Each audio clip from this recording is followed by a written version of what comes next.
ज्योतिषीय वास्तु समाधान के चैनल पर आपका स्वागत है। जन्म कुंडली में बनने वाले शुभ योगों का दर्शन। जन्म कुंडली विश्लेषण में एक सूत्र के द्वारा समझते हैं। जन्म कुंडली के अंदर जब वृषभ लग्न हो और वृषभ लग्न का स्वामी दसम भाव में जाकर बैठ जाता है तो ये एक धनकारी योग बनता है, अच्छे बिजनेसमैन का योग बनता है और इसके द्वारा व्यक्ति अपने जीवन के अंदर बहुत सुख प्राप्त करता है। और यही अगर शनि जाकर के लग्न के अंदर बैठ जाता है और शुक्र जब दसम भाव में बैठ जाता है, ये अति समृद्धिशाली योग बनता है। और धनवान के घर में या तो व्यक्ति जन्म लेता है या जन्मजात धनवान होता है, या अपनी बलबूते पर अपनी जन्म कुंडली के ग्रहों के आधार पर ऐसा प्रतीत होता है कि व्यक्ति कई लोगों को रोजगार देने में भी सक्षम होता है।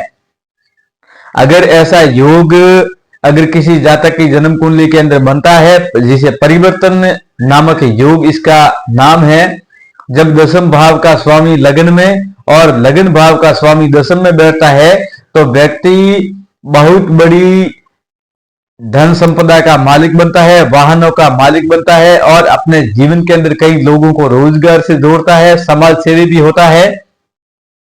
अगर कोई ऐसा योग बना हो और सुप्त अवस्था में हो, अगर किसी जातक की जन्म कुंडली का विश्लेषण करिए, उसके अंदर देखिए कि दसम भाव के अंदर कौन सा ग्रह बैठा है और लग्न के अंदर कौन सा ग्रह बैठा है, कमेंट में आप देखिए। और अपनी कुंडली का विश्लेषण करवाना चाहते हैं आप तो अपनी कुंडली का बायोडाटा आप हर रोज रात्रि 9 बजे कुंडली के विश्लेषण में लाइव सेशन के अंदर आप अपनी कुंडली का फलादेश करवा सकते हैं और अपनी कुंडली का दर्शन कर सकते हैं। आपकी कुंडली के अंदर कौन से ग्रहों ने कौन सी युति बनाई है और अभी वर्तमान में आप कौन सा उपाय करके क्या फल प्राप्त कर सकते हैं, इसका संपूर्ण फलादेश आपको प्राप्त होगा। और आप अपनी कुंडली का निर्माण और कुंडली के अंदर भाग्य का दर्शन और कुंडली के अंदर ग्रहों का कौन से योगों का फलादेश हो रहा है आप दर्शन कर सकते हैं। कुंडली विश्लेषण हर रोज रात्रि 9 बजे यूट्यूब चैनल श्याम गार्जन पर। और ऐसे ही योग बने हुए हो और सुप्त अवस्था में हो तो भी आप अपने ग्रहों का और अपने योगों का उपाय जान सकते हैं। अगर ऐसी अवस्था में हो, कुंडली के अंदर दिखाया गया है दशमेश लग्नेश जब परिवर्तन योग बनाकर बैठते हैं और उन्हें इस योगों का फल प्राप्त नहीं होता है तो आप शनि के उपायों को करें और शुक्र के उपायों को करें।